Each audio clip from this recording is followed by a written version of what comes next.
తెలంగాణలో మున్సిపల్ ఎన్నికల సందడి కొనసాగుతోంది. మున్సిపల్ ఎన్నికల నామినేషన్ల గడువు ముగిసింది. రాష్ట్ర వ్యాప్తంగా ఉన్న 7 మున్సిపల్ కార్పొరేషన్లు 116 మున్సిపాలిటీల ఎన్నికల కోలాహలం కనిపిస్తోంది.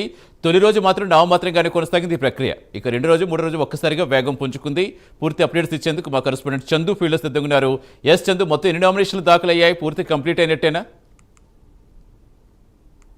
మున్సిపల్ ఎన్నికలకు సంబంధించి నామినేషన్ల ప్రక్రియ కొద్దిసేపటి క్రితమే ముగిసింది.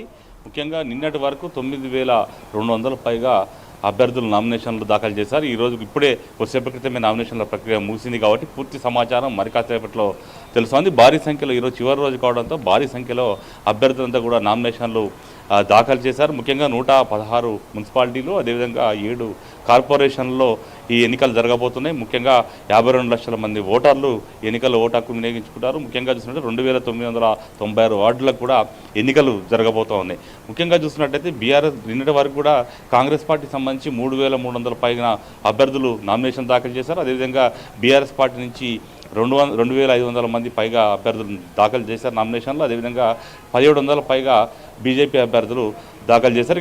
మిగతా పార్టీలు కూడా దాఖలు చేసి దాదాపు 2,000 పైగా వాళ్ళు మిగతా పార్టీ అభ్యర్థులు దాఖలు చేసిన పరిస్థితి కనిపించింది. ఈరోజు భారీ స్థాయిలో నామినేషన్లు కూడా పడినట్టు ఎన్నికల సంఘం అధికారులు కూడా మనకు చెప్తా ఉన్నారు. ప్రధానంగా చూసినట్టయితే 3 ప్రధాన పార్టీల నుంచి ఎక్కువ సంఖ్యలో నామినేషన్లు దాఖలైనట్టుగా తెలుస్తుంది. ఎందుకంటే అటు కాంగ్రెస్, బీజేపీ, ఇటు బీఆర్ఎస్ 3 పార్టీల నుంచి కూడా పెద్ద సంఖ్యలో అభ్యర్థులు పోటీకి ఉత్సాహం చూపారు.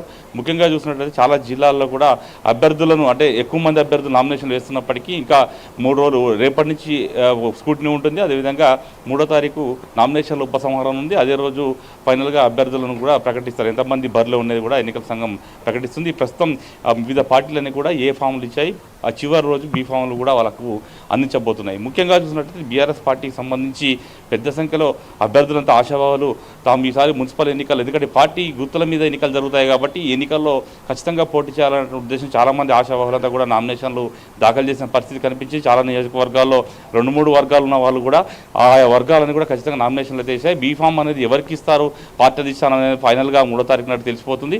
కానీ ఇటు కాంగ్రెస్ పార్టీ నుంచి అయితే పెద్ద సంఖ్యలో నామినేషన్లు వేశారు. ఎందుకంటే అధికారంలో ప్రస్తుతం కాంగ్రెస్ పార్టీ ఉంది కాబట్టి అందులో గెలిస్తే అధికార పార్టీలో గెలిస్తే పనులు అవుతాయనే ఉద్దేశంతో కూడా చాలామంది ఆశాభావులు పెద్ద సంఖ్యలో నామినేషన్లు అయితే దాఖలు చేశారు. వాళ్ళందరినీ కూడా ఇప్పుడు ఎవరైతే పార్టీ బీఫామ్ ఇవ్వబోతుందో వాళ్ళని మాత్రం బరిలో ఉంచి మిగతా వాళ్ళని కూడా బుజ్జగించేటువంటి ప్రయత్నాలు అటు కాంగ్రెస్ పార్టీ చేస్తుంది. అది మంత్రులంతా కూడా రంగంలో దిగిన పరిస్థితి కనిపిస్తోంది. ఇక మరోవైపు బీజేపీ పార్టీ నుంచి కూడా నామినేషన్లు పరిమిత సంఖ్యలోనే వేసినటువంటి పరిస్థితి కనిపించింది. ముఖ్యంగా 2 ప్రధాన పార్టీలు అటు కాంగ్రెస్, బీఆర్ఎస్ పార్టీ అభ్యర్థులే ఎక్కువ మంది ఆశాభావులే నామినేషన్లు ఎక్కువ దాఖలు చేసిన పరిస్థితి చాలా జిల్లాల్లో కూడా కనిపిస్తూ ఉంది. ఇక మరికొన్ని జిల్లాల్లో అయితే నామమాత్రంగానే నామినేషన్ దాఖలు చేసిన పరిస్థితి అయితే కనిపించింది. ముఖ్యంగా చూసినట్టయితే బీఆర్ఎస్ పార్టీకి సంబంధించి కొన్ని నియోజకవర్గాల్లో నేతలు అటు మాజీ ఎమ్మెల్యేలు, అదేవిధంగా ప్రస్తుతం ఎమ్మెల్యే టికెట్ ఆశిస్తున్న నేతలు మధ్య పోటాపోటీ వాతావరణం అయితే కనిపిస్తూ ఉంది. ప్రధానంగా అటు సిర్పూర్ నియోజకవర్గం కావచ్చు, షాద్నగర్ నియోజకవర్గం కావచ్చు, ఇటు ఖమ్మం జిల్లాలో అటు కొత్తగూడెం కావచ్చు, అదేవిధంగా ఇటు వైరా నియోజకవర్గం, అటు అశ్వరాపేట నియోజకవర్గం, ఇలా చాలా నియోజకవర్గాల్లో కూడా వర్గపోరు పార్టీలో ఉన్న నేపథ్యంలో ఇరు వర్గాలు కూడా నామినేషన్లు కూడా దాఖలు చేశారు. వాళ్ళందరూ కూడా తమకు బీఫామ్ ఇవ్వాలని కూడా పట్టుబడుతున్న దృష్ట్యా కొంత తలనొప్పి, అధిష్టానం తలనొప్పిగానే బీఆర్ఎస్ పార్టీకి మారింది. ఈ క్రమంలో ఇప్పటికే బీఆర్ఎస్ పార్టీకి సంబంధించి 116 మున్సిపాలిటీలకు సంబంధించి మొత్తం పూర్తిస్థాయిలో సమన్వయకర్తలను నియమించారు. వాళ్ళందరూ కూడా క్షేత్రస్థాయిలోకి వెళ్ళి ఇవి ఎవరైతే రెబల్గా పోటీ చేస్తామో వాళ్ళందరూ బుజ్జగించడం, వాళ్ళందరినీ కూడా బరిలోంచి తప్పించడం అలాంటి కార్యక్రమాలు కూడా వాళ్ళు చేస్తున్న పరిస్థితి కనిపిస్తోంది.